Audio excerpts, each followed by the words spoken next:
Plain old school bass is low and mean. We've shed the blood, we got the scars. Everyone knows who we are. Neighbors know when the sun goes down. Windows shake for a mile around. Ain't doing drugs, ain't drinking beer. Just stomp that bass, yeah, loud and clear. Kick drum stomping like a back row run. Heartbeat matching every hit of the drum. Just old man in camouflage, working all night, bass beer garage. Power wires running from the front to the back, all lined up, gotta keep them on track. Amps lined up, sitting all in a row. Gotta have the power, gonna make the wind blow. From big wall bills to the street machines, we do it all and in between. When you need a good subwoofer massage, head on down to Bass Beer Garage.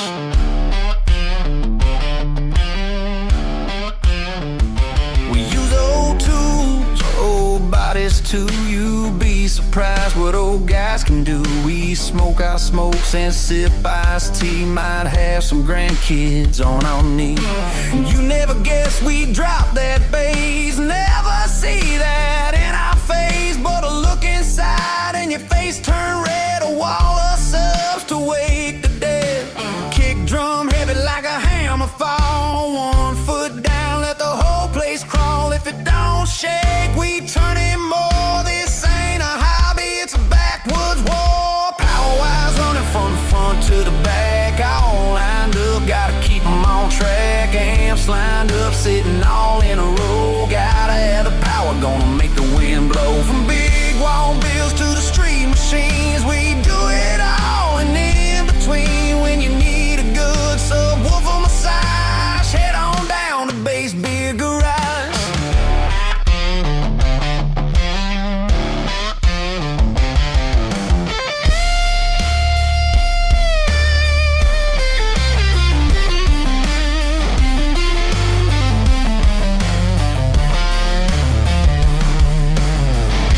Yeah.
Drop it to the ground.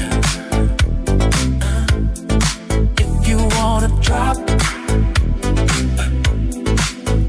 to the ground. Get low.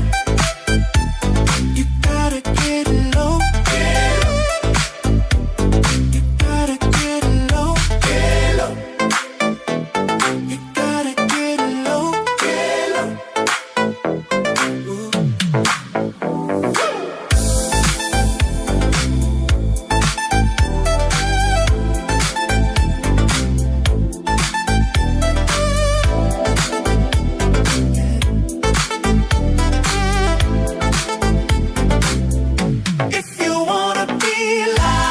Doing crazy things. I have been busy today this evening I've been busy. I didn't get started till like noon 30 or something like that, but I was up pretty late last night and be honest with y'all, I really wasn't I was really going to back out on tonight's show. So I'm here though. I'm here. Been working on stuff in the garage out there. Um, I got I got two projects going for Troy's vehicle right now. One of them is a trunk rack. I got a video coming up. It's kind of a hodgepodge of a whole lot of information. None of the projects are complete in the video, so I just put them all together. We're just gonna put them all together, and we're gonna look at it like that. But I got that going on, and I had to get the stereo in the Tahoe. The Tahoe has been stereoless for like 3 years. I've been running on a tablet, and I started having weird issues with that. So I don't think it was actually the tablet, but I just wanted to go back to a stereo. So I've been working on actually running a stereo in there, and I got it in and I got it playing some today. I dropped some hard bass, kind of freaked out the wife a little bit. Kind of freaked out the wife a little bit and the cats because I sent 20 hertz all the way up to like 60 something hertz to the house, at full hammer. So yeah, she's like, I come in the house, she's like, man, the cats are just totally losing their mind in here.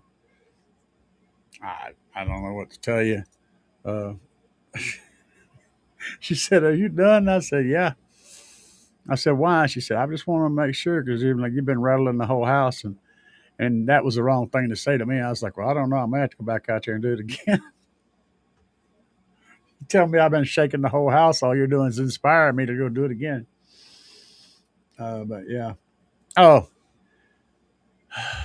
I got everything.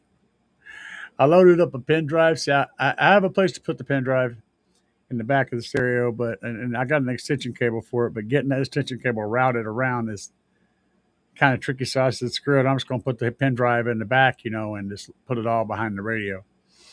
So I come in here and I built up a good folder for everything, and I had it all filled out, all ready to go.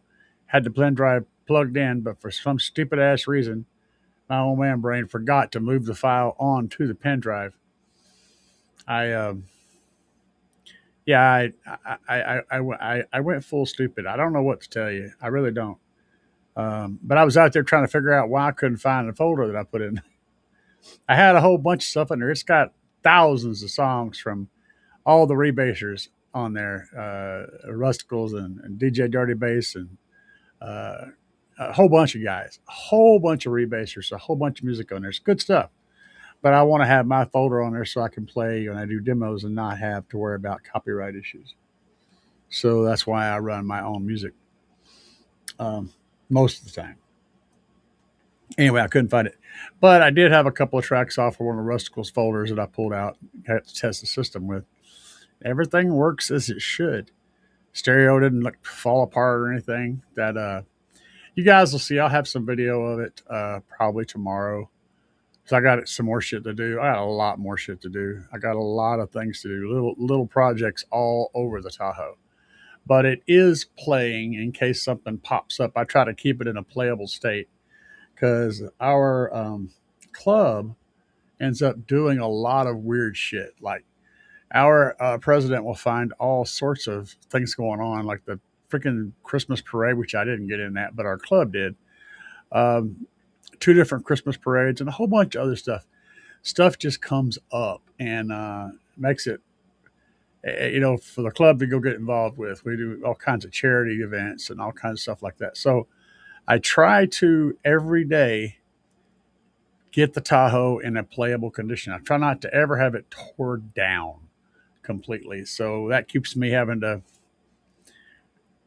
finish little projects every day. I got to finish them. I can't leave them in a halfway state because I don't know what's coming tomorrow.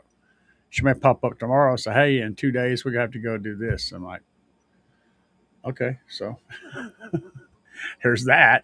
But anyway, it's good publicity for the club. It's good publicity for bass heads because we keep nice clean. We always present ourselves well, and all the music's clean, and people have good attitudes. We don't leave messes anywhere. In fact, we usually leave a lot cleaner than when we got there. We pick up stuff that wasn't even our trash. We go around picking up trash. That's the last thing everybody does at the events. Hey, before you leave, grab a bag of trash, find a bunch of trash, and carry it out of here. We just keep everything clean, take care of stuff, take care of our reputation. So that gives us much more invites back because we're very good about that stuff. Anyway, let's see if there's anything going on over here in the chat. Not a lot of chat tonight so far. Berserker. Berserker said, "A beard, call me Santa Claus." Hell yeah. Been a minute, yeah. Well, Berserker, I'm on every Sunday and Friday so far. Although, guys, I'm gonna tell you what I got in my brain right now. Sunday and Friday are so close together. I'm debating on how I want to move forward with this. I'm going to do a Friday show. I like the Friday slot, but what I think I'm going to do Friday, normally I do at 9. I think I'm going to lower Friday to like 7. That's Central Time, by the way, Central U.S. time, which is about right now. Okay, whatever time you are in, zone you're in, this will be the time. So I'm going to move Friday down to 7 because people getting off work, have time to, do all their stuff and everything. It seems to work out pretty good to run it at 7. So I'm going to run it at 7. And the Sunday show, this show, I don't know how much longer I'm going to keep it up, but what I may do is some random vertical shows like the short style where the camera's all sideways. Do some of those during the week as part of my normal weekly upload schedules. Just kind of randomly put those little live shows out during the week and just have one stationary fixed show that's consistently going to happen from 7 p.m. until whenever on Friday at Central Time. So for those of you who don't know, new people, old people, subscribers, non-subscribers, that's kind of what I got in my brain. Because my shows tend to go long and, I've had shows that lasted 5.5 hours.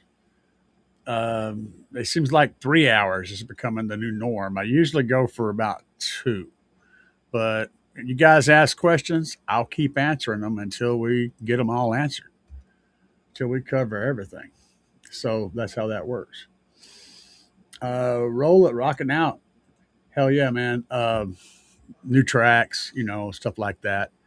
I'm always working on new albums for the streaming services. So if you guys are looking for good demo music, I usually upload between around 26 hertz up to like in the high 40s. But the ones that are really low frequency, all of them have an indicator in the title to tell you how low that frequency is. If it doesn't say, it's usually somewhere around 32, which is kind of everybody's good at 32. But I usually try to put that in the title of it. But what I was going to say was whatever streaming service you're using, whether it be Spotify, Amazon, I don't care. Pick one. I'm on like 26 different streaming services. So if you look for Car Audio Enthusiast with the S at the end, all one word, on whatever streaming service you use, you can find my music on there. And I have quite a bit. I have a lot of demo-based music. I've got like 4 different collections of demo music, 5 actually. And then I've got some what I call SQ music, easy listening, chill, laid back. It's usually got a little bit of a bump in bass, but not like a hard bass line like you would see in something that's been rebased. So it's going to have a little bit of a bottom end to it usually, but it's all going to be very SQ oriented. So what else we got going on here? Rick Ross is in the house. What's up, Rick? Matt Litchfield, Berserker. Happy New Year. Hell yeah, man. It is that. We're a few days into it, it looks like. Dubby's in the house. Just make the video shorter. No, man. Funny thing that I used to try to keep my videos down to like 10 minutes ish, but like 40% of the people that watch my videos watch on television. So that tells me, for one thing, that they're using very high resolution. So I'm having to upload more in 1440p or sometimes in 4K. 4K just takes for freaking ever to upload. It takes like all day to upload a 4K video that's like 25 minutes long. Anyway, I try to upload in higher resolution, and I'm trying to not be so concerned about making the video short because people kick back on the couch and watch. And so having a video that's got some length to it might actually be good for them, being able to enjoy all the ins and outs and not just an abbreviated version. You know what I'm saying? Sometimes the stuff that we do is pretty entertaining. Um, but nobody has any questions in here tonight. So, and Mello's in here. What's up, man? So, we're going to look at some stuff that I've gotten on Facebook from some of my friends. Um, and I want to start with, hang on a second, Joseph. So, Joseph has been busy. Um, he's been very busy. I'm going to show you guys what he's working on. Give me just a minute to get to a spot. All right. We'll switch to, I think, this. Yeah. Now I'll go to here. What's up, loser? It's all, man. You're not really, well, you are kind of late, but it's all good. So this is just, we had to put back the build back together. He was doing a flat wall in here, but he was having trouble with something. And so he is going back to his fourth. And he sent me this shot. This is when he was putting in his primer. He's going to paint it back white in here. He's going to run it like this for a while. But what we were talking about was he could theoretically run as a sixth order. Because right now, this is a sealed chamber down here on the bottom. And then, of course, this is the vented chamber, and there's a port that goes up here. But all he would have to do is drop these two rear subs, just put the front two subs in, and then you could put plugs back here that have ports on them. And he could run this whole thing as a series sixth order. But I wanted to show y'all a couple other things here. That I think this is after he got his fourth back together. Need restoration, 30,000 watts. Need more power storage. Where am I gonna put it? Under the floor. Let it breathe, let it wave. All that work for the sound that we crave. From the plans to the bill to the miles of wire. All life's green on the amplifier. That's one of my tracks. Yeah, it's slap sticker back there. Hell yeah. Show people love the ride when they climb the side, but they don't know the rest of the bass head life. Walls too big, need more brace. Subwoofers need so much more space. Got the port tuned up now, airflow's good. Gotta do a bunch of wiring under the hood. Play all summer and work all winter. Running more power wires in December. Out in the driveway digging snow so I can crawl underneath. Put them where they go. Let it breathe, let it wait. All that work for the sound that we crave. From the plans to the Yeah, Joe ain't messing around, guys.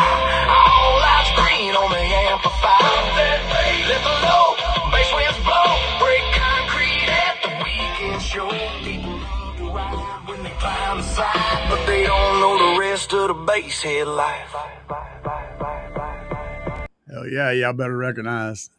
Anyway, that's one of my tracks, and that's Joseph's car. So he's going back to that fourth order, and going to run that for a while and see how that goes. Oh, we got a dinner apparently.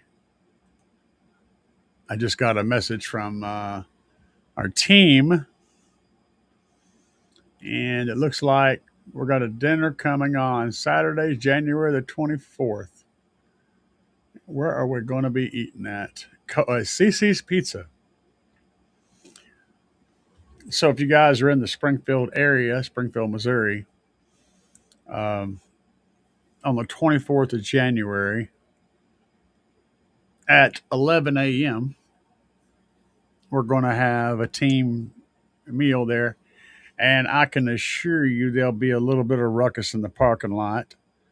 So, we'd probably run a few demos here and there for people that just happen to show up. So if you guys are interested in picking up something like that this winter, Saturday on the 24th of January at 11 a.m., be at CC's Pizza in Springfield, Missouri. I will be there.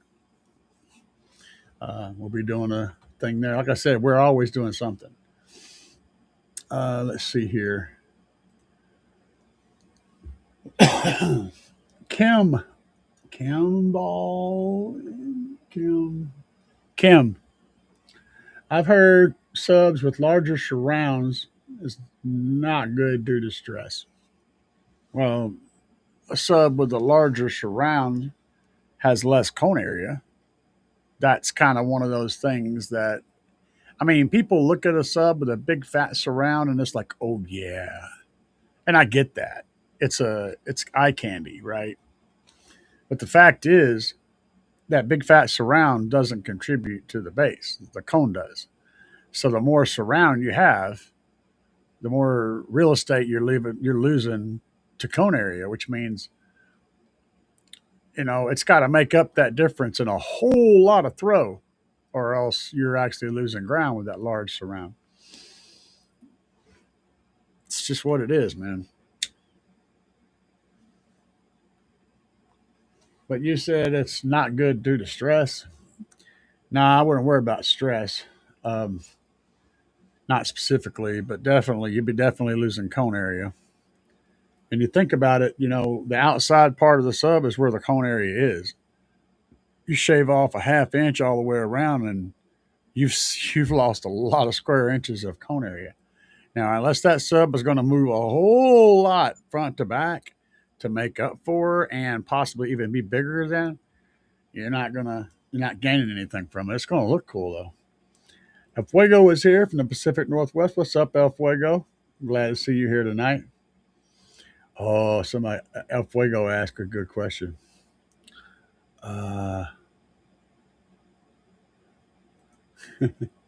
It's going to be raining inside this car soon. Been there. Bro, yeah, that's always a struggle, man. Basehead life. It is what it is. El Fuego said, what's your go-to pizza? Man, I used to love eating pizza. I would eat pizza all the time, every day, every single day. Now I'm less of a pizza person, less of a food person in general, but that doesn't mean I don't still have a go-to pizza. My go-to pizza for many, many years was any meat lover style pizza, but that's changed. Now my go-to pizza is a thin crust, a very large, very thin crust, and I want usually sausage, pizza, and then I do like triple bacon and double cheese, and we add jalapenos and onions. That's my pizza order right there. I want to be able to taste massive amounts of bacon in every single bite, and have some nice kick to it with the jalapenos. Don't go crazy with the jalapenos, but if you order it from Domino's, even if you just order light jalapenos, you're going to get this like jalapeno sauce throughout the pizza. You'll taste jalapenos throughout the whole pizza. So I like it. It's good stuff. Domino's is not the best pizza, but they're one of the best chain pizzas anymore. One of. And my wife likes the chicken bites, the little chicken tenders. She likes those. So she always wants to order those and says, hey, what kind of pizza you want? Because, she's going to order and she wants me to pay for it. So she comes at me with the pizza thing to try to get my eyes to light up. So I hand her my wallet. But it's really about the chicken. So, what's up, Brain Dead? Let's see here. Leaders, I never really thought about the cone area loss. Yeah, that's a big freaking deal right there. That also happens with large voice coils. So people don't consider these things. I mean, so let's talk about a little bit about the topography of a sub. First of all, I want to read what Germany said. My subs took my dome light cover out. Now I can't get my car remote to work every time I put a 7.5 fuse, it blows. Check your wiring up in your headliner and make sure that one of your clips or something from your light hasn't made contact with the metal of the roof. That's kind of what I would look at. Something like that may have happened. Or the two positive and negative clips that hold the light bulb may have somehow connected together. One of those two things. And then the next note is take that light completely out and just use the wires up there to run you some RGB strips in the car. And so that way when you open the door, RGB lights up.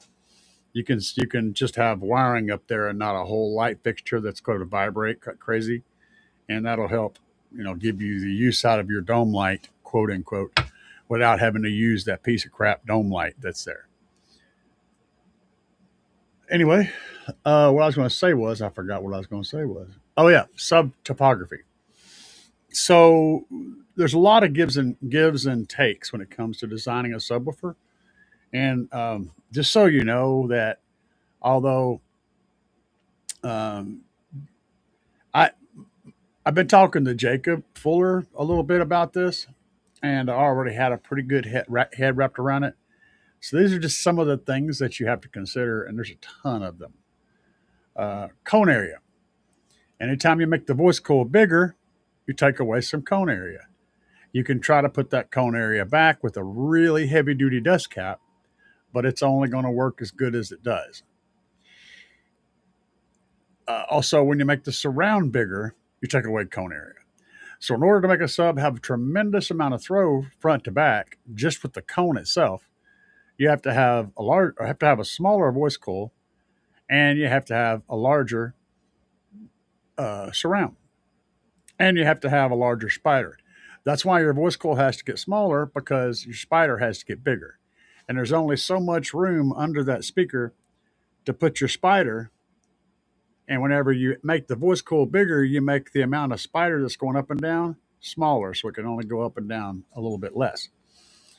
But a larger voice coil handles power better because it cools more efficiently. And it's also more structurally stable, so it holds the cone stiffer and keeps everything linear better, which means it's not as likely to do this floppy thing inside the motor when it's going up and down. It's just wider and more stable. There's so many gives, and it's like, it's crazy. So a linear spider is softer. A progressive spider is softer on the push, and the small movements it's softer, but then it gets stiffer as it goes further and back.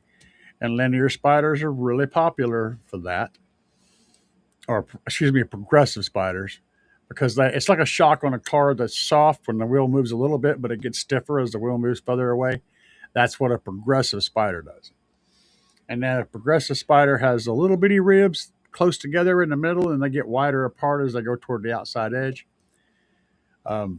A linear spider can be better musically and all the way around because it has a similar control force all the way through. There's just gives and takes, back and forth, back and forth. Everything has a give and take. A copper coil will handle current going through it better, but an aluminum coil will handle the heat of extreme use better. So it's like, what do? The different glues have different masses. Different glues have different thermal thresholds. Glues that handle extremely high power better and high heat better are also heavier, so they bring the resonant frequency down.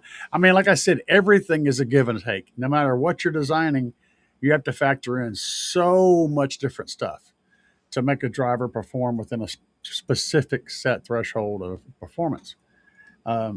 And this isn't even going out on the limb and talking about the crazy stuff. This is just basic speaker design. Let's see here. Thin crust. Yeah, well, you got to get the right toppings, man. Like I said, you just triple the bacon, double the cheese, add the jalapenos and some onions to it, and then get you some ranch sauce for dipping it.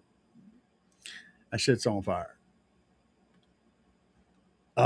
No, we didn't do pork chops tonight. I let her off on pork chop. Pork chop day was this is the first day in like probably a year we didn't have pork chops. And that's because we did pork chops on uh, New Year's Day. We had pork chops, and I still got some in the fridge.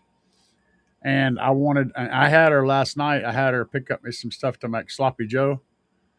So we made a big old huge pan of sloppy Joe, and we add you make a big ass pan of sloppy Joe, and then you add some Rotel to it out of the can, the Mexican Rotel, and you get some the packages of seasoning that you make the taco meat with.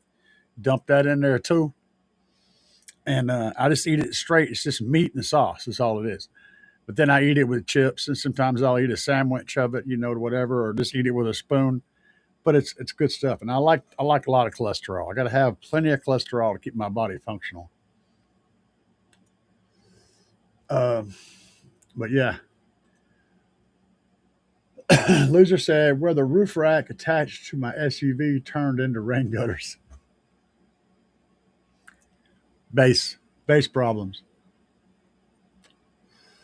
Uh, so Fuego said that I retired Darth Vader amp. It's not in retirement. It is just chilling. Um, I really like that amp, and I'm probably going to do. If I do another SQ build, I may put it in there because it's a great amp.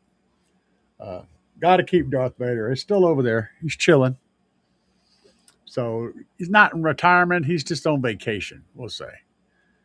I mean, look at it, dude. It's a 450 watt amp that's, like 15 pounds. I mean, it's huge.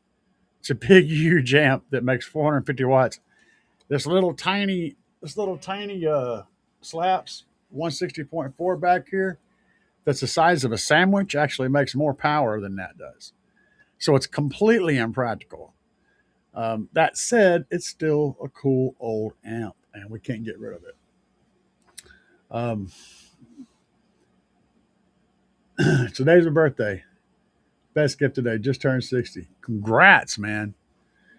Now all you got to do is focus on either not dying or preparing to die. That's what I've been doing for a while now. It's a realistic thing in life. Okay. So how am I going to prepare to die today?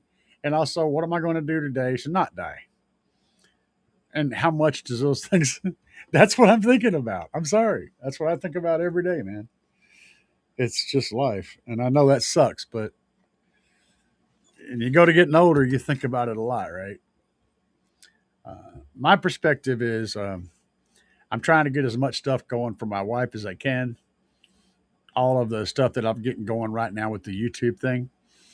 Uh, One of the primary reasons for that is this income will continue to come in for a long time after I'm dead. So it's kind of a legacy. And also the information that I'm putting out there and all that stuff is also my legacy. So I'm leaving a legacy with this.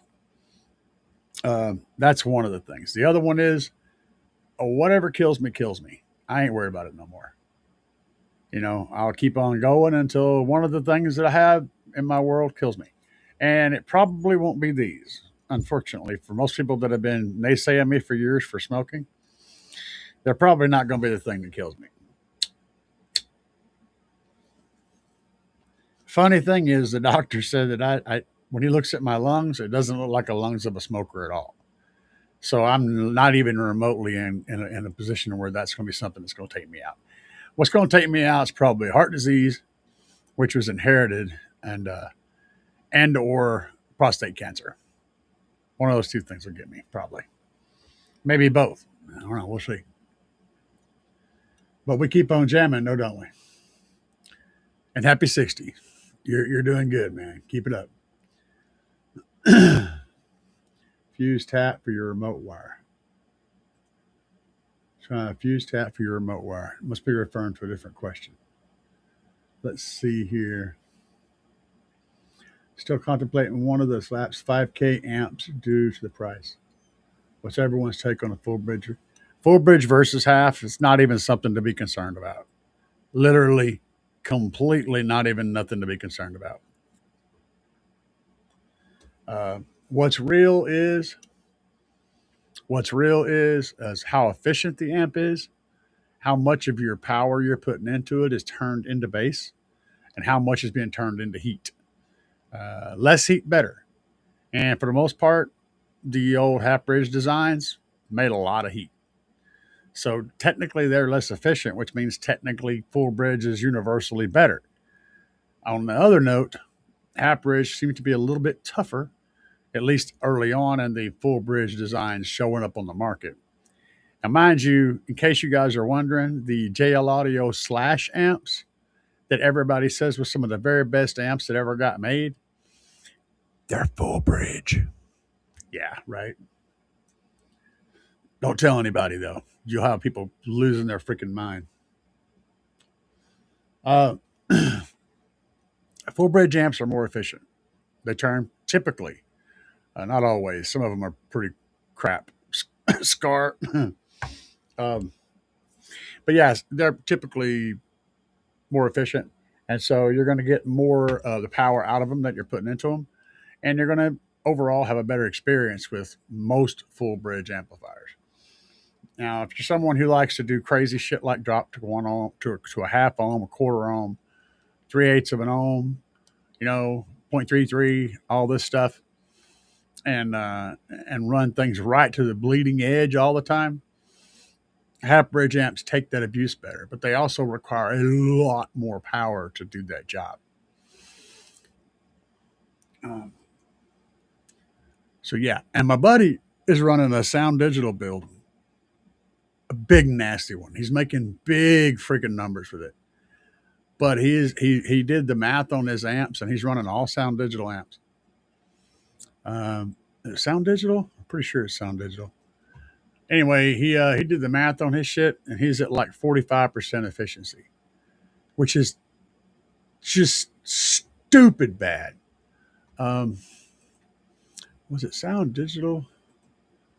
Let me go down here and pull up. But he's putting up huge numbers. No, I think it's Tar Amps. Tar Amps, I'm pretty sure. But he's got a horrible efficiency rating. Horrible. It takes many, many, many times more power to get out of it what he thinks he should than it should. And there's just tons of heat. Um, I'm kind of scanning back there to see if I can spot one.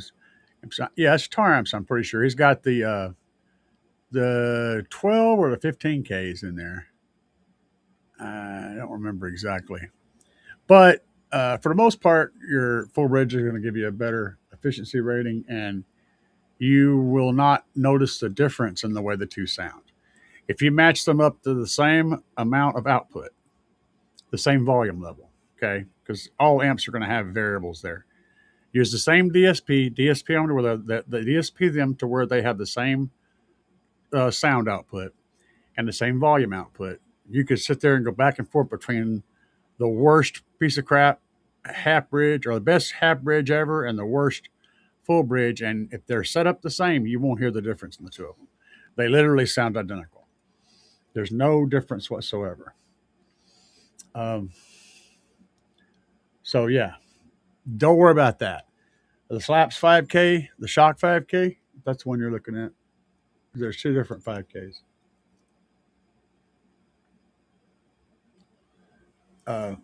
All of the amps on Slaps right now are full bridge. The 5K that you see on there is also a full bridge amp. It's a different topography than the Shock 5K. I can't speak on those because I haven't personally had them. However, I can tell you, based on many dynos that have been run on them, that they make significantly more power than what they're rated at. So that 5K, from what I understand, is capable of something near 8,000 watts. The SDC, they are underrated pretty severely.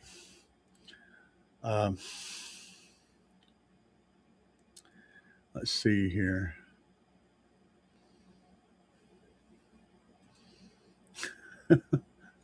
Facts. I'm blind in one eye and cataracts in the eye, and I stay by myself. One day at a time, bro. Uh, hey man, congrats on that. I'm glad you did. Yep, what kills me kills me. Uh hey brother, no man, I just keep it real. I'm not about blowing sunshine up nobody's ass. Every day that I wake up, I'm like, well, shit, I did it again. Now I got to find something to do, to be productive today. Like for some reason, I woke up again, so here we go. Uh, let's see here. I know this lap full bridge. I know this lap's full bridge has more power, and I'm probably only going to be able to run at 2 ohms. Uh, honestly, man, I would go with the Shock 5K. Um, I'm not sure what you're powering it with, right? What you're powering with it. I would run. I mean, I just know what the Shock series does, and the Shock 8K at 3.2 ohms impedance rise still makes over 5,000 watts, which is insane. So if you're running a higher ohm load than you would like to be running, you'll be very pleased with what the power that Shock 8K or the Shock 5K can do at those higher ohm loads. You might be surprised just how much power you get out of it. And I don't know about the SDC amps as far as that goes, as far as how they handle power output at high impedance rise. I know the 8K handles them very well, that Shock series. Through voice cool. Okay, we're going to have to just open this one up. Unbanned my 360. High precision inner through hole voice coil motor laundry. I don't have a clue what you're talking about. Sounds good though. My subs need more love. 1,500 watts RMS. I'm only sending 1,600 watts. Yeah, I typically, and now I'm not the best example to follow. I really ain't, because I do crazy dangerous shit to my equipment all the time, like constantly. Like my shit never gets an easy life. It's always either off or going full tilt all the time. But I run my slap skier. I'm running 1 8K for 2 subs. So I'm running 2 8Ks on 4 15s, which are rated at 2,000 watts RMS. So I'm putting about 4,000 watts RMS on each sub, if you're going by the numbers, what the amp is capable of at 1 ohm, which is what it's rated at. However, as I stated, the impedance rise is a thing. Okay, because as your sub starts moving, it starts turning into a motor, and it's generating power and sending it back toward the amplifier, which is impeding the power going to the subwoofer. That is important because it can be quite a bit. And I know from running the watt meter in there that I can do around 5,000 watts at 3.2 ohms of impedance rise. Now, that means that 5,000 watts at full tilt boogie, I'm sending about 2,500 watts per sub from one amplifier and then the second amplifier. I said all that to say this. I have learned to pretty much always double the power on my amplifier of what my RMS on my sub is. Because after impedance rise, you're always going to be at like 3 or 4 ohms, and you're going to be getting about half the power out of that amp as it was rated at. And then as long as you're careful and you use your brain just a little tiny bit, you can absolutely get away with it. Now, on inexpensive subs, I'm not sure what stuff you're running exactly, but on an inexpensive sub, you might want to stay well below that. You want to stay down there in that RMS range. But if you're running something that's got some steel, some metal in it, you know what I mean? like the Slaps Oblivions or the Slap Smackdowns, for example, or pretty much anything that's made by, uh, the big companies, the bigger subs, with much more expensive, but anything that's got a little bit of heat dissipation built into it, heat soaking built into it, and good cooling, you can run about double power, which is what I tend to do. I know it's a lot of wishy-washy information because the world is a wishy-washy place. It's not a concrete black and white environment we live in. There's a whole lot of little gray variables that float around and get and mess up all that exact information. Um, Fuego says, my old school Orion amps are American made class AB, horrible efficiency. Yeah, 50%. Yeah, you really will. And that brings up a point, guys, on the Trunk Thunder Lithium thing. So, the last information I got from Brandon at Trunk Thunder Lithium was that he's doing his best to produce everything that everyone's ordered already. And he's going to try to catch all that up because he's literally, the shipment that's on the way to his house right now is all sold. All of it is sold. And he hasn't even got them yet. He's got to go to work building banks and sending them out. The shipment that's behind that one is partially sold. He's not taking any more orders. If you guys have noticed, he has out of stock on everything because he don't want to stay behind.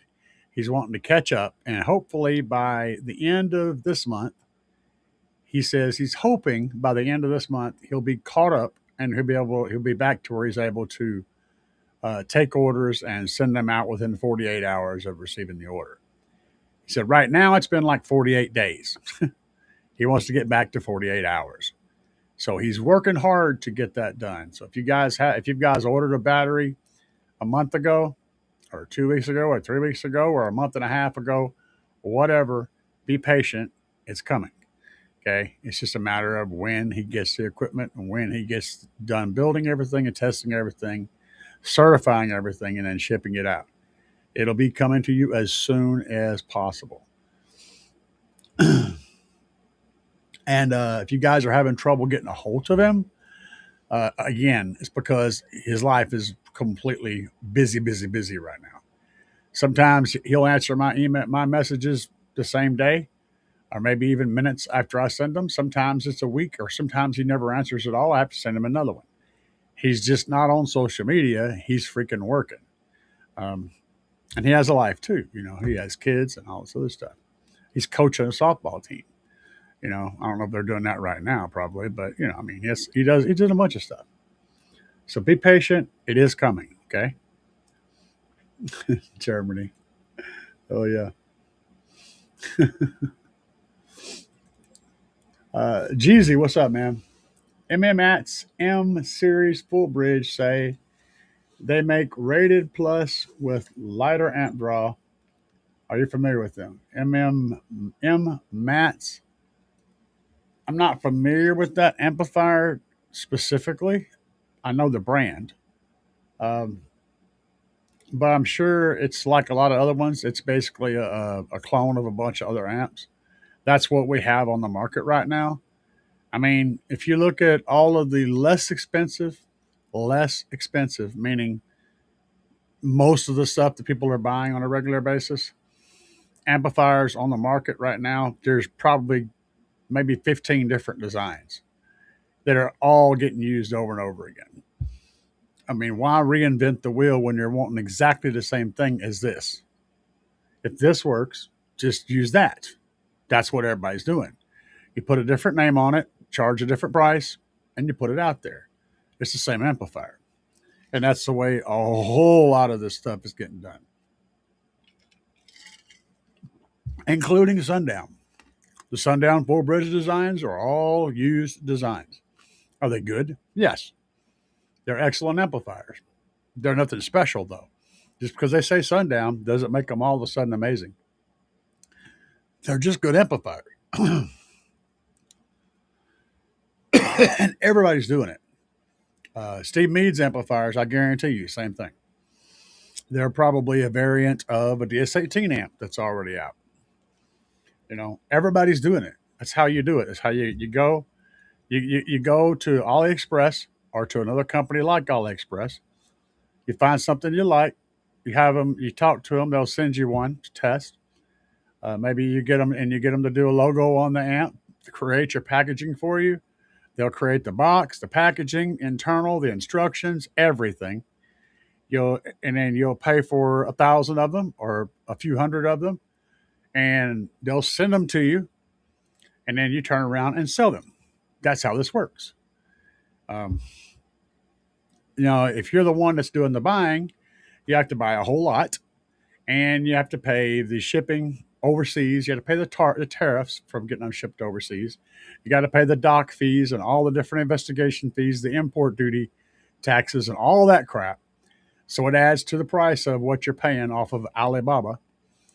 And then you turn around and sell it, and people go, oh, okay, and they'll pay this much for that. You usually make a few dollars off of each one because you're having to spend so much money in the other fees that no one sees that, wow, that rhymed, that you're not making a ton of money off of it. So, but that's how everybody does this. If you want to get into a business of owning your own electronics providing brand, this is how you do it. It's real simple. You need a bunch of money to start with and a warehouse, and you got to have people that'll ship stuff out for you. You need to go to people like me to try to help promote your brand.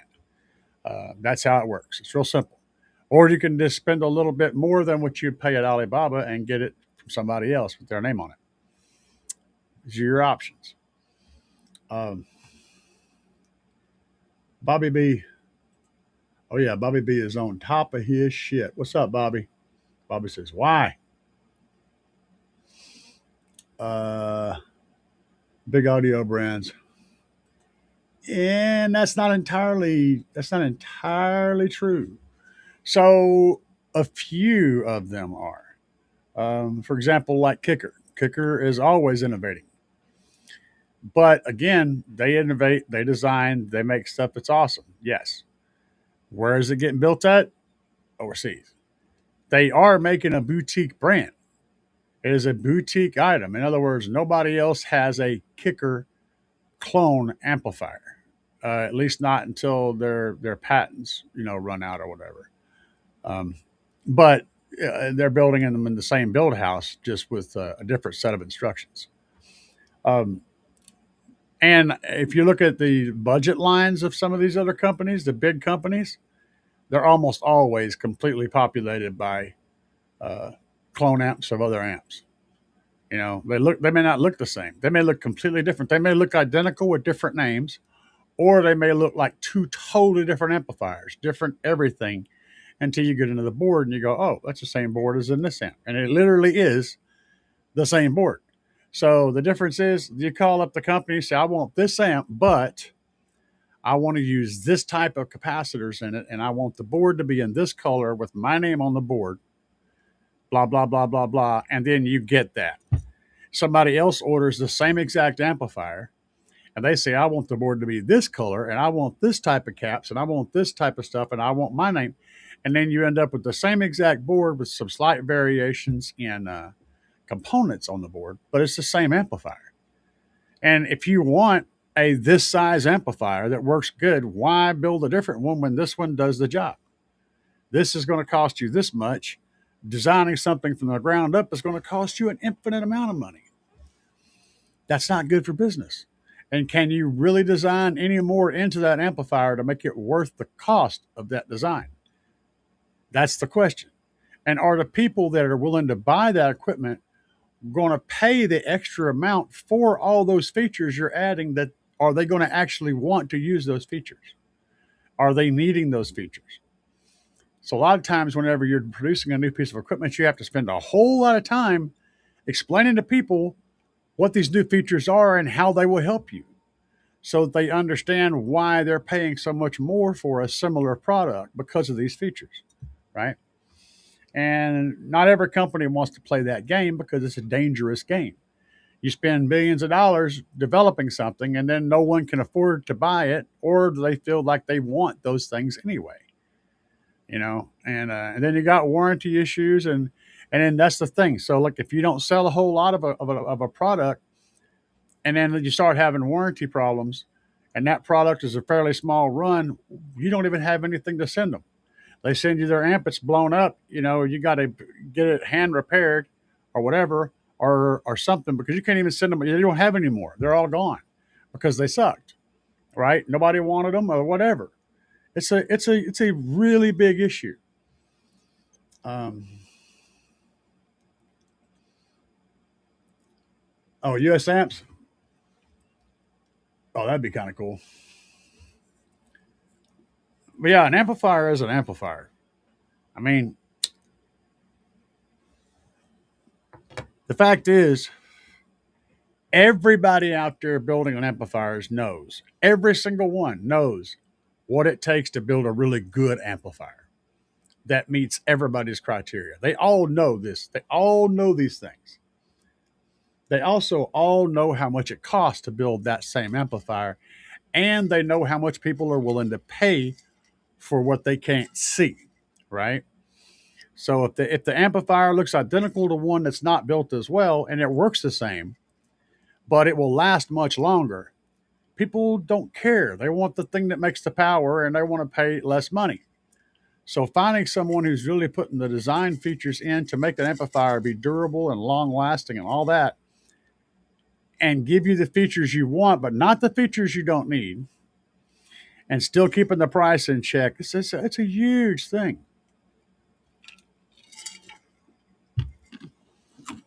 Slaps has managed to done that, to do that, to done, did, and Dan done all that. They've done it well. They picked really good equipment to run. They made the minor tweaks that need to be made to make it better. Change out the components that they felt were the best ones to put in, and get to keep reliability on a high level and consistency. And they're selling the stuff for pennies on. They're making tiny amounts of profit. Tiny amounts of profit. Alan says when he ships a sub from East Coast to the West Coast, it actually costs him money to sell it. Often, it literally cost him to send that. He don't make any money off of it at all. That's how close his margins are.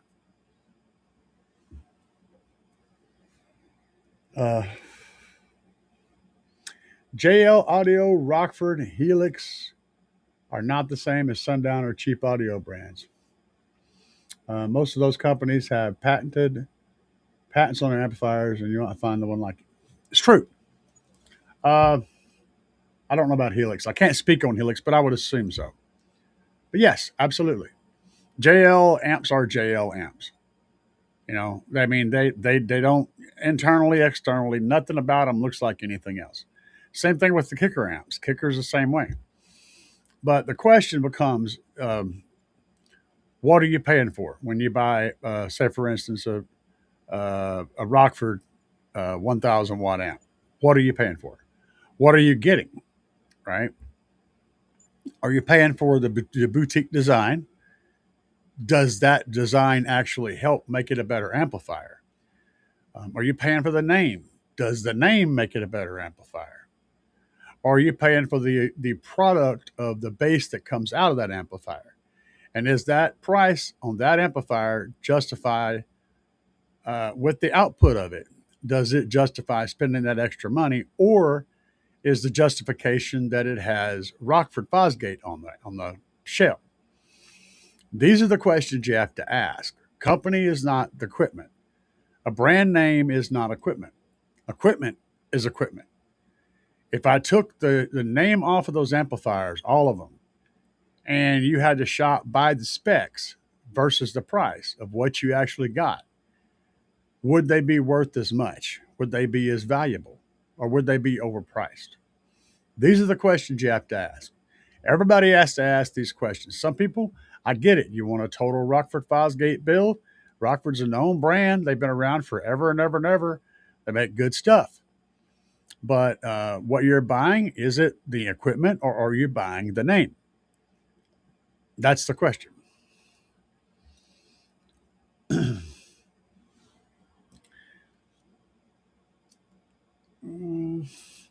Running a DSP out to an amp. Amp is a 4-channel. Would it cause issue if I split one channel from DSP to 4 channels on amp? I'm gonna try to reread this. I think I understand what you're asking. So the amp is a 4-channel amp, and you're sending, I'm guessing you're supposed to be sending 4 signals to that amp to have each individual channel. But what you're talking about doing is possibly splitting up and sending 2 split channels to 2 different, like sending it 2 signals, but splitting it into 4 RCAs. So you know that none of that will hurt anything. It won't affect anything. It'll literally just give you the same signal from those 2 paths. Voltage doesn't divide that way. So if you're worried about dividing voltage, you're not dividing voltage or dividing power. And voltage is going to stay the same. You could take that 1 RCA and split it into 20 RCAs and send each one of those signals out, and every one you test will have the same voltage as the original. Voltage is going to propagate consistently. Current gets split, but you're not worried about current. You're only sending a signal. You're not trying to drive a speaker. You're just literally telling the amplifier what to do. And voltage will split up fine. So no, that's not an issue. I think that's basically what you're asking. So that's not a problem. How many total feet of wire would you guess are in my build? Oh, good grief. Total feet. And he's talking about speaker wire. Oh, Lord. Well, okay, let's do a quick generalization. I got about 100 feet of power and ground wire in there. Right at it, maybe a little bit more, and probably about that much speaker wire running from place to place. And just a few RCAs. It would be a heavy ass box of wire. That's what it would be. A real heavy box.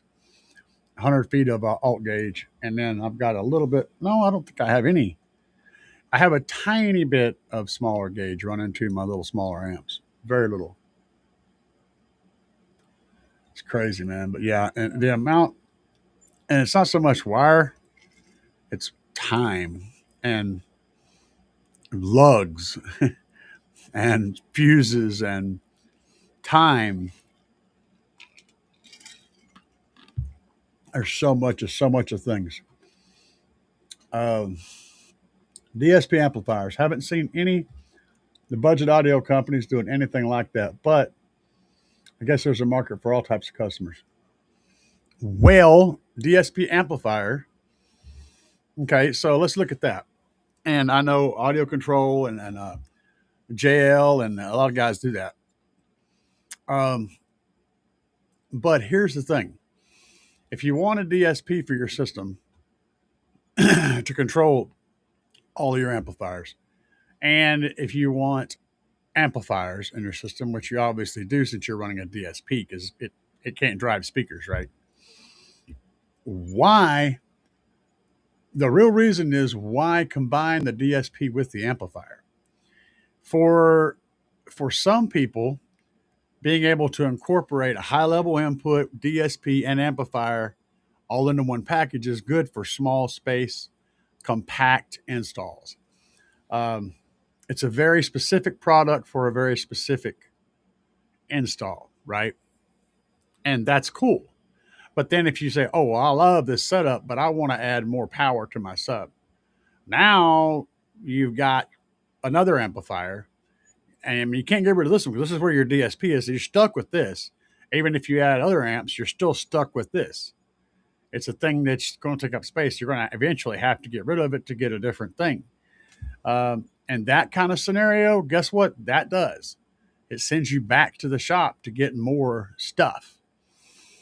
Whereas if you buy a DSP separately, like that V2 up there on the wall, you buy that by itself, you can use it with any amplifier. So when you make that one single purchase of a DSP, you can literally use that DSP build after build after build, car after car after car. And that DSP is like $160. It's 6 in, 10 out with limiters and everything. It's really cool. So that's the thing. Most of your companies realize that it's more flexible for people to separate those items. But yes, I know JL absolutely has some wicked DSP amplifier combos. Audio Control has some. They're really, really good. If you're doing a small build where you're putting a small sub and some speakers and doors and stuff, you can get one thing that can take care of the entire build. That's awesome. That means less wiring. That means less space. All of those things. It means for a very clean install. Again, though, if you want to change any equipment at that point, you're kind of screwed. So it's a niche product for a niche group of people. That's my take on it. Not saying it's bad. It's just not for everybody. And whenever you separate the components up the way most people are doing it, it kind of can be for everybody. And if you're wondering about size, this combo right here, these two little guys right here. Now I'm going to show you. I'm going to put my hand on this.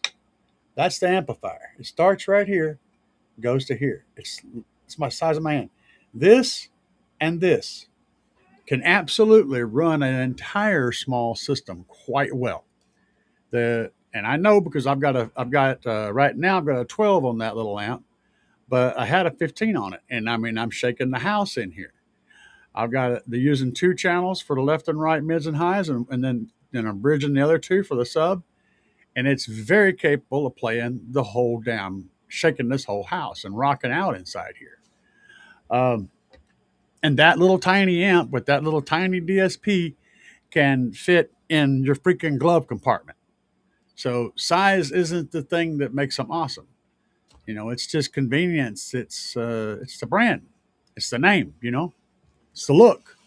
I don't know. It's not, sometimes, I guess what I'm trying to say is sometimes the question is not, can you? The question is, should you? That's what I'm saying. Jensen has amps with built-in DSP channels, monoblock. Cool. I hadn't seen that, but I'm down with it. You know, there's always going to be places for stuff like that. Always going to be places.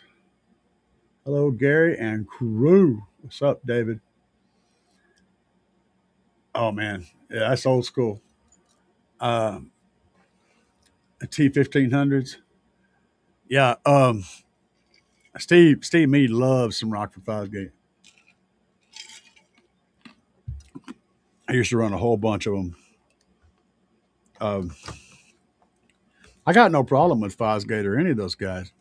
In fact, in my opinion, the best thin sub you can buy is the JL TW3 and JL TW5. And the best tweeters are Fosgate. I like the base ones, the Fosgate T1s. I think they're really awesome little tweeters. If you're looking for standard issue, normal tweeters, not super tweeters. So 2 companies, and there's a couple of products I love from those companies. Alpine's oh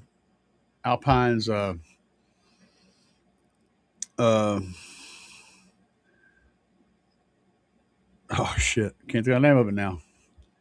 Not the S series, not the E series. Yeah, I can't think of it. They have my brain turns off. I'm old and I got like a low blood flow going on. So sometimes just right out of my head. But I have a group of things that I like from different companies. I don't care for their whole line maybe, but I do like certain things. Let's see here. Joe Daddy, El Fuego said, past his bedtime on a school night. No shit. He was up last night pestering me to go live. He was. He was pestering me last night to go live. Get her done, man. Um, but yeah, we're busy doing stuff. So I got that stereo put in today and test drove it, test played it some. Sounds good. I'm noticing my voltage dipping a little bit quicker than I think it should, but I got to dig a little bit more testing to find out if it's dropping in anywhere where it shouldn't go to. I'm like, it may be fine, but I'm also pulling the voltage from a different location in the Tahoe right now. And so it may be kind of biased and kind of a roundabout voltage, which is losing over connection after connection after connection. I'm going to have to hook up to the bank and see where it's dropping to find out for sure if that's actually an issue.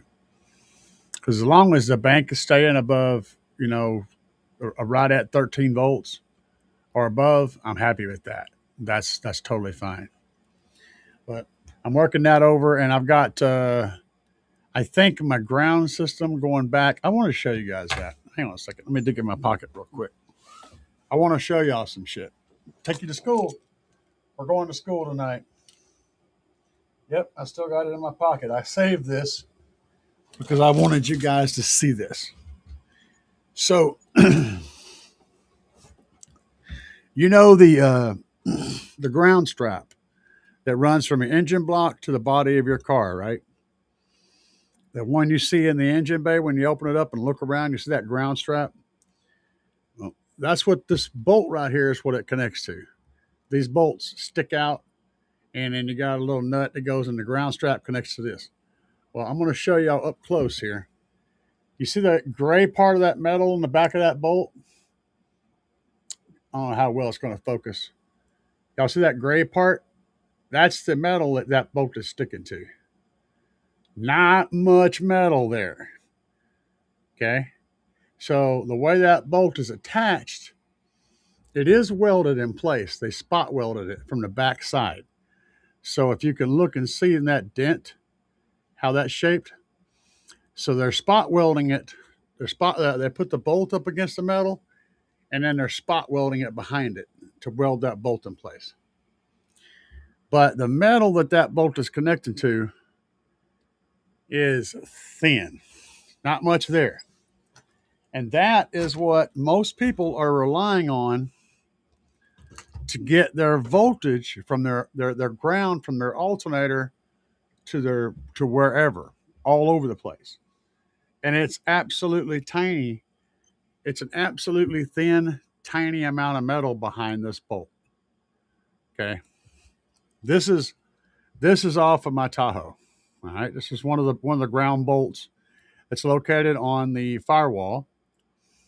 And I broke this one off on purpose. I wanted to see what was going on behind that. So I've been using that for a while for a main primary ground to get power to the body. And I'm having all that power is having to go through that tiny, thin piece of silver, that silver part of the back of that bolt right there. That's all there is. That's all that metal is. It's not much. So if you haven't dug into what's going on under your hood ground wise, you should. And I am doing this.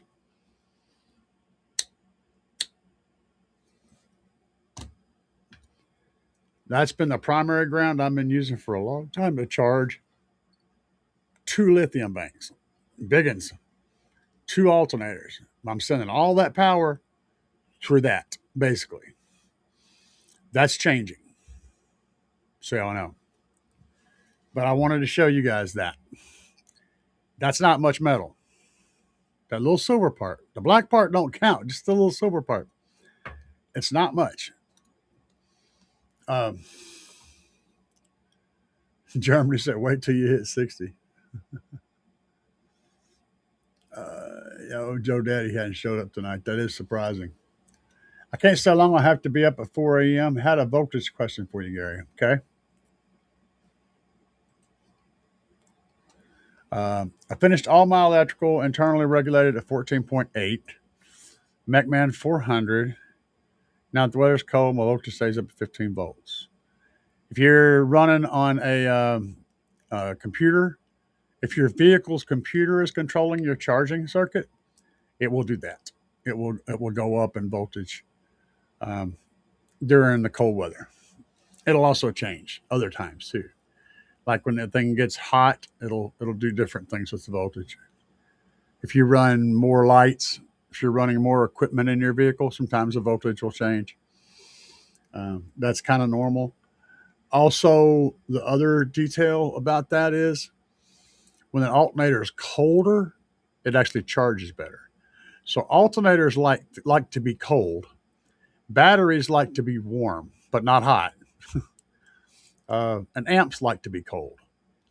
So you're going to notice things fluctuate around as the temperatures change outside. Colder amps and colder alternators means more power, but the batteries won't work as good. So you'll have less pull out of the batteries, so forth and so on. But yeah, that's perfectly normal for the computer regulated charging to do that crazy stuff. You may even see little bits of higher than that. As long as it's not sustained higher than that, you're probably okay. And you're saying internally regulated 14.8 volts. So yeah, that's not going to be computer regulated. My bad. But you're still dealing with a fresh cold arc alternator that's kicking out, maximum amount of its ability. So it may jump up a little bit.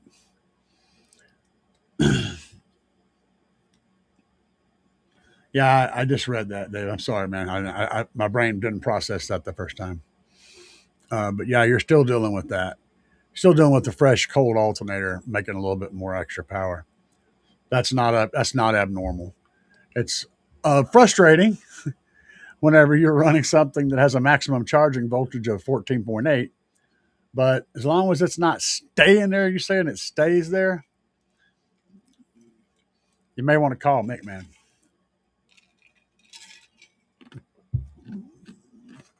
If you're running lithium that has a very hard limit of 14.8 volts, you don't want to sit on it like that. Every now and then, it's one thing, but consistently locking in, that's not good. I have DD4MA and the Magic High Voltage Protect is 15 volts. Okay. I drove for 11 hours with very little window of time when the amp will turn on. Yeah. If you're not running, it's not a terrible thing except for your amp. Your amp says, "Screw you, I don't like it." There's not really a way to fix that other than different alternator or like a DC to DC charger or some kind of bizarre ass solution like that.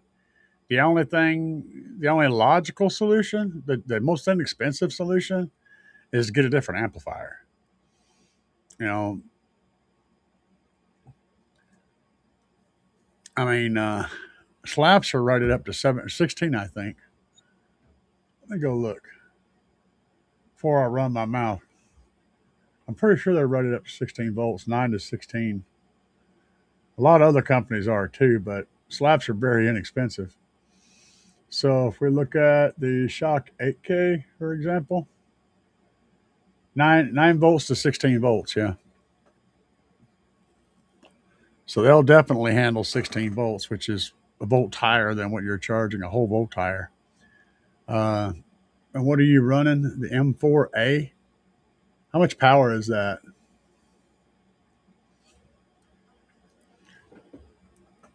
Is that a M4A? Let me look that up. You'll probably tell me before I find it, though.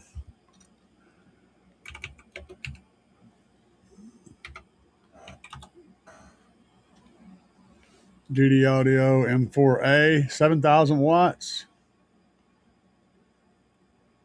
That's a pretty amplifier, man. Hold on, let me go and pull it up. I mean, I just call it like I see it, guys. That's a pretty amplifier. I like the understated, clean lines of that amplifier. It's pretty. Um, it's pretty, yes. But okay, so that's a 5 volt maximum input and continuous wattage. That's its output. I don't know where its input voltage is, but you already said it's cutting off at 15. But we're looking at a 7,000 watt amp. So yeah, just come over to Slaps. You know, pick up the Shock 8K 369. Use discount code CAE to knock some money off of that, and you'll be able to run 9 to 16 volts, 8,000 watts, rock solid power. Your problem goes away. In fact, the system will love the higher voltage. You'll probably get more power than that out of it. That's the benefit of running higher voltage, is that you don't need to run as much current. So it's kind of a blessing in disguise, as long as your equipment can handle 15 volts. Um, and yeah, that's probably the least expensive thing to do. El Fuego says, I remind him of Morton Downey Jr. with the smokes. You know what's funny is most of these actors, you see them, they're on TV, on movies and stuff. They never smoke. If they smoke, they never smoke. Y'all know, y'all remember Beverly Hillbillies? I mean, everybody in here is old enough to remember Beverly Hillbillies, or at least in syndication. Granny, little scrawny woman, she was absolutely a chain smoking person. She smoked constantly. When they were filming her, she always had a cigarette, and she laid that cigarette down for the shot and picked it right back up as soon as the camera was off of her. She was smoking constantly. Granny was a hard smoker, man.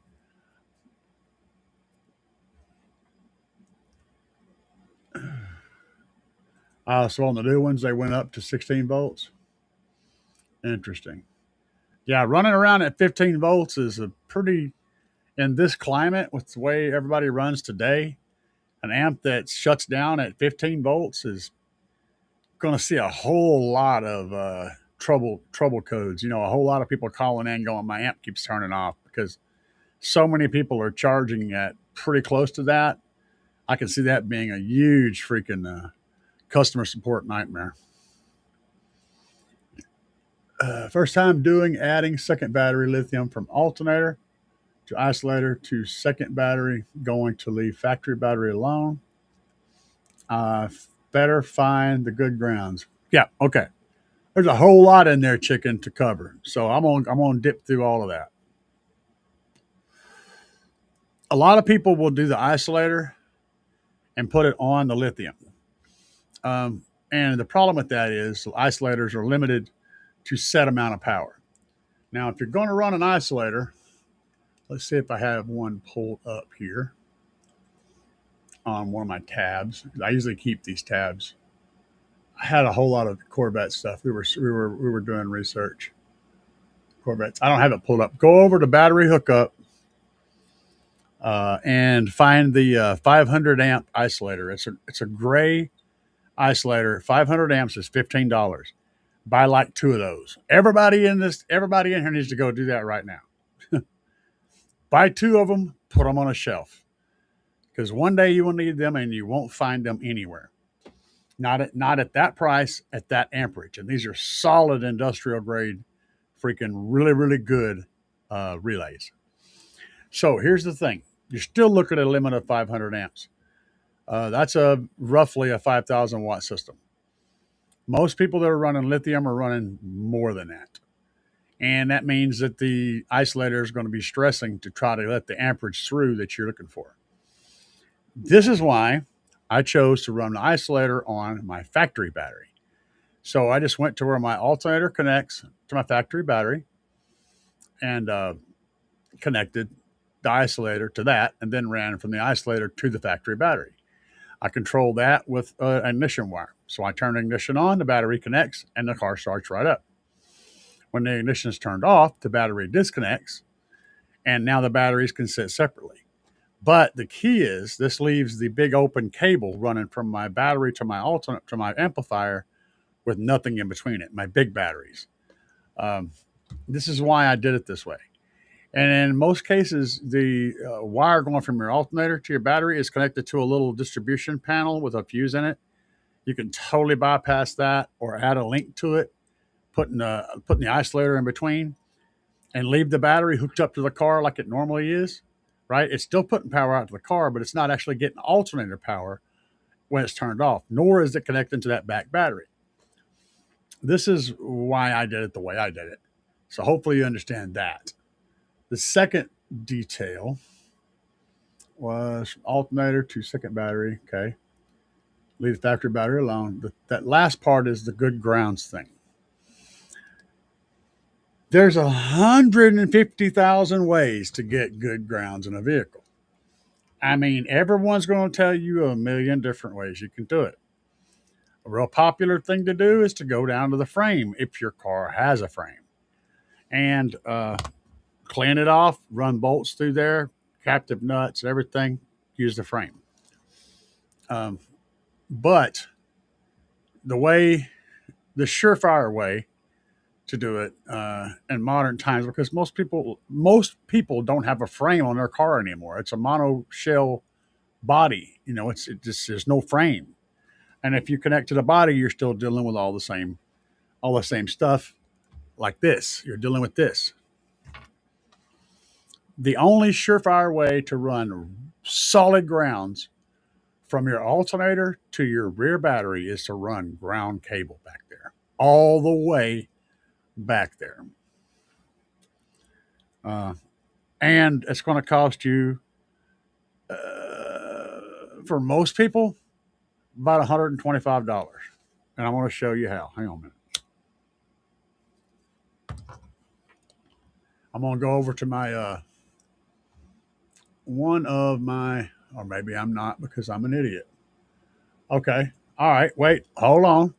Wait a minute. Hold on. Wait a minute.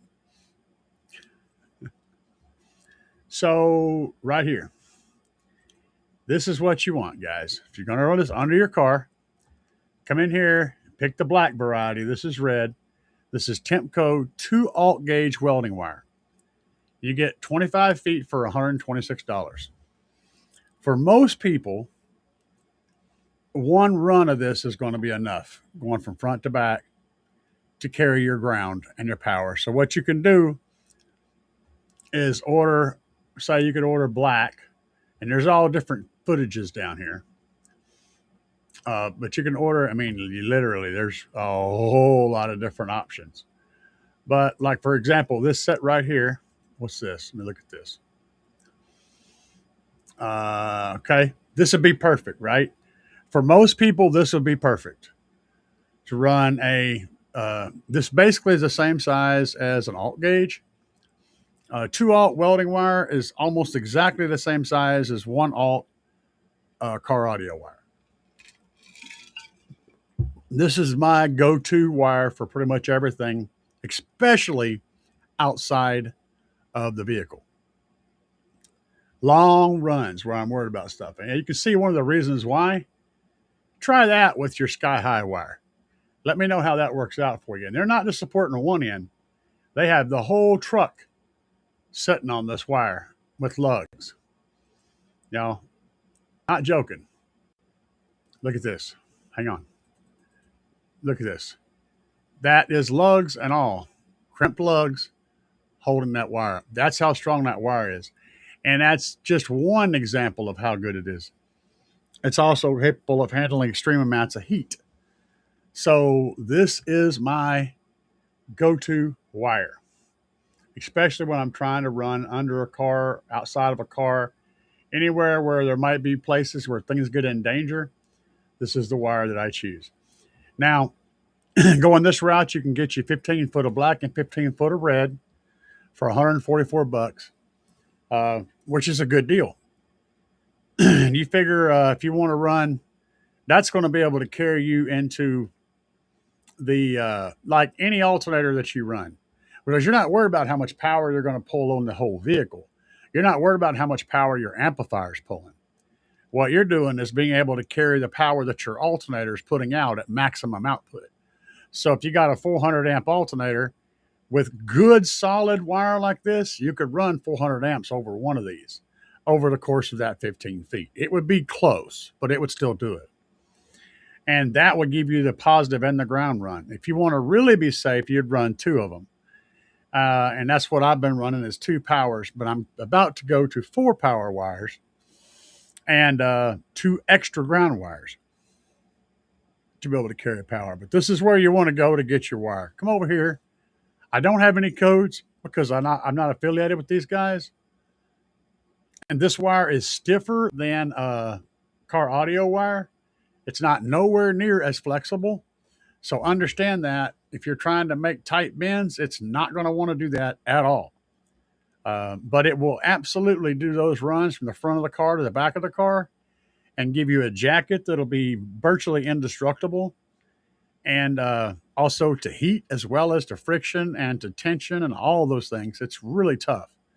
You don't have to worry about it getting jacked up underneath the car or in the floorboard or wherever you got it run. It's going to take all kinds of torture, which is exactly what you want. And the price is reasonable considering the price of copper these days. So I'll throw in, and by the way, again, I reiterate, don't get the 1 alt gauge, get 2 alt. 2 alt is going to fit. You see, I've got 2 verified purchases right here. This is just from Amazon, but I'll grab you guys a link and put it in the chat over here, so y'all can check it out. You can go look at it, and if I can make that work, I'll put it in there. There we go. I'll throw that link in there so you guys can go look at it. But that is the wire I recommend for everybody, for everything, especially outside the car.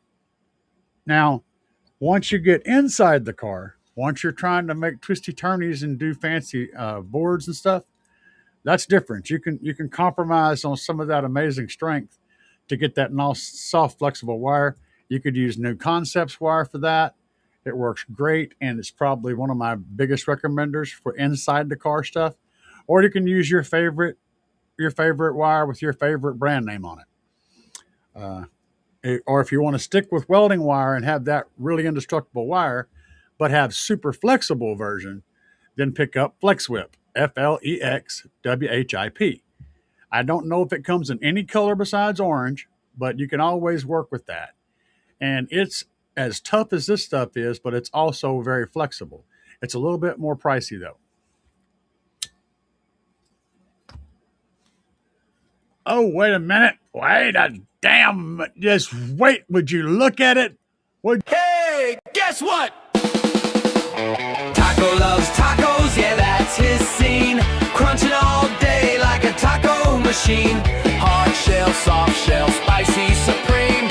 Always eating tacos, favorite cuisine. Taco, taco, taco, taco, taco. Crunchy, crunchy. With taco machine. Touch. Tacos. Hell yeah, brother. Would you just look at it? Super chat from Gregory. What's up, man? I have a 2022 GMC Sierra 5.3. Mm-hmm. Okay, I'm letting that absorb in my brain. We're running 2 Cadence QR 80.4s, 500 watt amp for mids and highs, and 1 Cadence 2000 0.1 2K for subs. Anything else I should consider besides the big 3? So the reality is about 200 amps, because you're not going to be pushing that 2000.1 with a sine wave constantly. It's going to be closer to half that. Factoring everything in, I'd figure you're probably going to slap your head on the ceiling pretty regularly at 200 amps.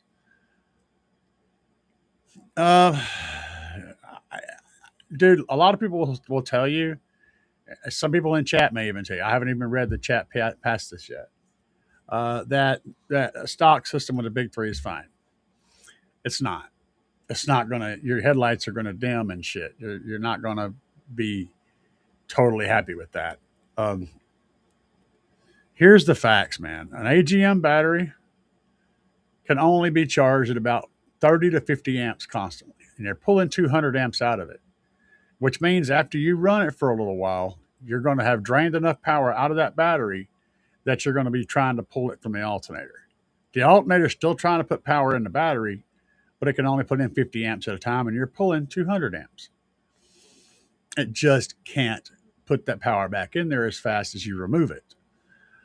That's why this problem happens. And here's the really screwed up part. In order for you to run AGM batteries and stop this, you would need to have enough throughput in AGM storage to handle 200 amps, which means 4 AGM batteries. I know that's crazy, but it's true. I know I've done it. I mean, I'm not just talking about hypothetical. I had many AGMs in vehicles. That's what it takes to do 2,000 watts. The alternative is a small lithium battery right by your amplifier. That's going to change the entire game. And the reason is the lithium battery will have a C rating much higher and will be able to take in all that power that you're pulling out. So it's actually going to be able to let the alternator, because your alternator can only give you the power that can go through the battery. It's not making enough power to power your whole system, but it also can't put in as much power into the battery as you're taking out. No matter what you do to it, you still got to deal with that AGM chemistry. Adding that lithium back there will allow the amp to pull power out of the lithium, and the alternator will be like, hey, I can shove tons of power in there. And it'll help keep the whole system stable. The lithium doesn't fix the system, and it doesn't add more power to the system. It just makes the throughput proper so that you can actually use it like a cushion between the alternator and the amplifier. You'll pull a bunch of power out of it, and then when the song ends or pauses, the amplifier puts power, that alternator puts power back in. So it acts like a cushion, and it keeps the power flowing steadily to your amplifier. And what do I recommend? There's a whole lot of possibilities. But if I had to guess, I'd say you're doing a daily driver kind of a setup. You're not doing a lot of crazy stuff with it. So let me go over to Big Jeff and see if he has them in stock yet.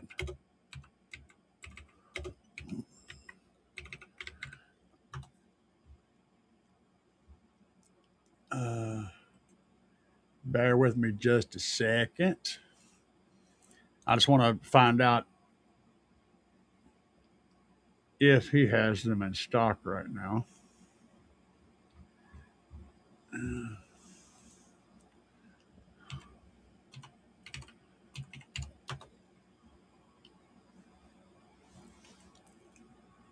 Okay, it looks like, oh, it's out of stock. So I'll show you anyway. So these guys right here, when they come back in stock, are good for, it says it's good for 6,000 watts. It's not even close, but it's solid for about 3,000 watts. So I would absolutely suggest one of these guys right beside your amplifier, as close to your amp electrically as you can get it. In other words, power runs that are as short as possible, running from that battery to your amplifier. And then you run your power runs you would have been running to the amplifier, run those to the battery. So put it in there, right in there close, and that amplifier is going to love you. Not to mention the fact that this is a relatively small battery. It can fit in a fairly tight place.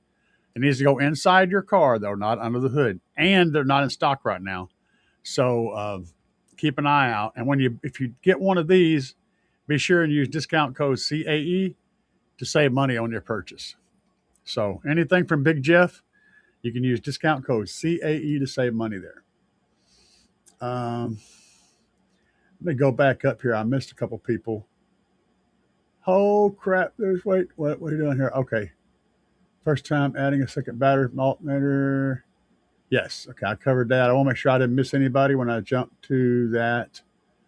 Appreciate it. It's my first time with lithium. High output alt combo. Yeah, things can be kind of weird. Weird. Uh, Back to you, says Carlos, says I'm running a 270 McMahon and my '06 Lexus GS 430. Can't figure out what battery to run. I want to run two 4K amps on the Sundown M10.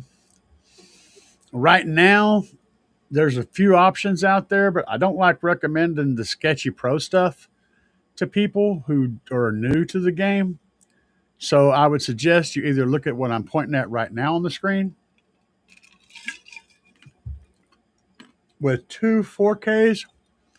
See, he sells these in bunches. So if you go back, you can get one, or you can get two, or you can get four. Two of them might be okay. I would say probably three of those. Now there's other batteries down here. The thing is, price per performance and what they actually give you, it just doesn't really stack up. You can spend more money and get less, and it's in stock. Okay, that's the thing.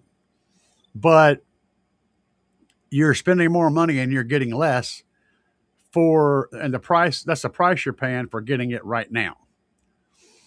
So I would suggest either picking up three of these guys because they scale real nicely, or going over to Trunk Thunder Lithium and keeping an eye out for whenever he starts putting these back in stock again. This is the battery that you really want. But it's going to be a lot of battery. You might be able to survive off the 5K. The 5K will run about 8,000, 9,000 watts. So it would probably be fine for your setup, and it's significantly less expensive. Again, it is currently out of stock, but this little battery here is the equivalent of two of the big Jeff batteries at less the price. So this is the best value and a reliable, rock solid battery. That would be what I would look at. But you're going to have to wait till they come back into stock, because they are out of stock right now. You're probably looking at about a month. So just a heads up. There's other options out there, man. But if you're not at that level where you've already had lots of lithium, you've messed with lots of lithium batteries, and you've got to kind of learned about them, you're not ready for that shit yet. And I don't like recommending people to jump into that with their, brand new, because I don't want to see anybody burn their stuff up. And that's what can happen if you don't know what you're doing. The batteries I'm recommending are stuff that I know is safe. I know they're solid. I know they'll take the abuse that you're likely to give them, and I know that you won't have to do much except just hook them up, and they're good. And that's why I'm suggesting these batteries. Okay. Yes, there's other options out there, but you're not really ready for those options, not without a whole lot of learning. What else? Oh, more ducks. He said, let Taco run. Hey, guess what? Taco loves tacos, yeah, that's his scene. Crunching all day like a taco machine. Hard shell, soft shell, spicy, supreme. Always eating tacos, favorite cuisine. Taco, taco, taco, taco, taco. Crunchy, crunchy. With taco machine. Touch. Hey guys, will y'all toss me the tacos? I appreciate it very, very much. My wife does too, because she's always wanting me to give her money for something or another. And this is how I make money. Is these shows and stuff. This is my income is. So I appreciate it very much. Y'all are awesome. W says, I once E600 my hand to my face. Oh, that's glue, yeah, because I forgot I had glue on it. But also, will this fix my voltage issue?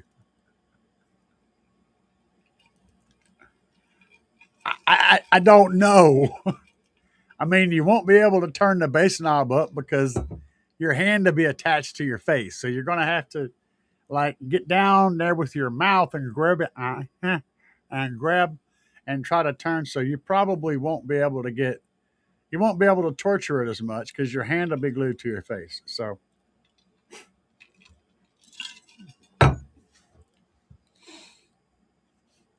knowing shop life, there are much worse places you could have glued your hand to, though. So let me just point that out.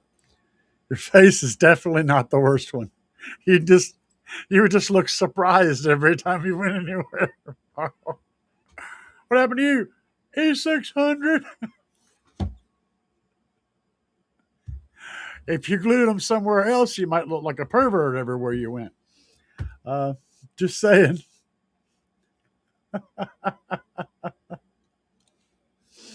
Oh, no problem, brother. All I can smell is the color 5.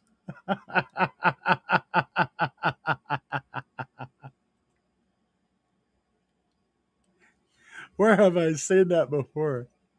You guys are a hoot. El Fuego says he's checking out, had a fantastic show, and he is out of here, baby. He is going home, headed to the house.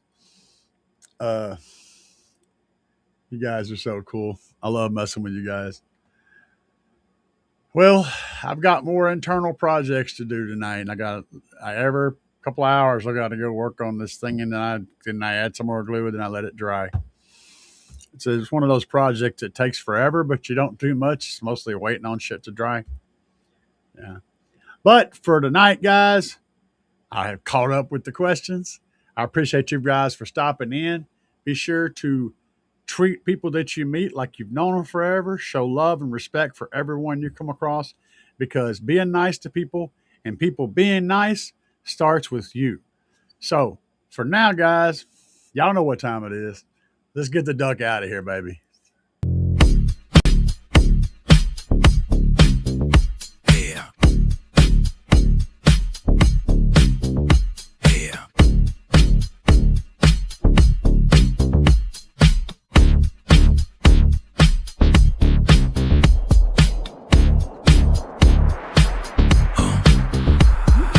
Out here banging up and down the street, slamming it to the ground. Subwoofers are getting loud. You can feel the booming sound. Getting ready to go. Got it shined up for the show. Hours charging, amps are amping. Gonna let the woofers blow. Another one bites the dust. Another one bites the dust. And another one goes, and another one goes, and another one bites the dust. We got more at home. Another one bites the dust.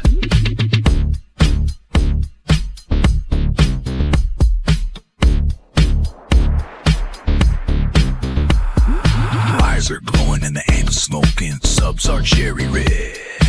Let me keep jamming, gotta keep the bass slamming. Gonna go hard till they're dead. Full power, gotta let it go. 20 hertz in the floating air. Sparks are flying, voice cords are frying, and the smoke is in the air. Another one bites the dust. Another one bites the dust.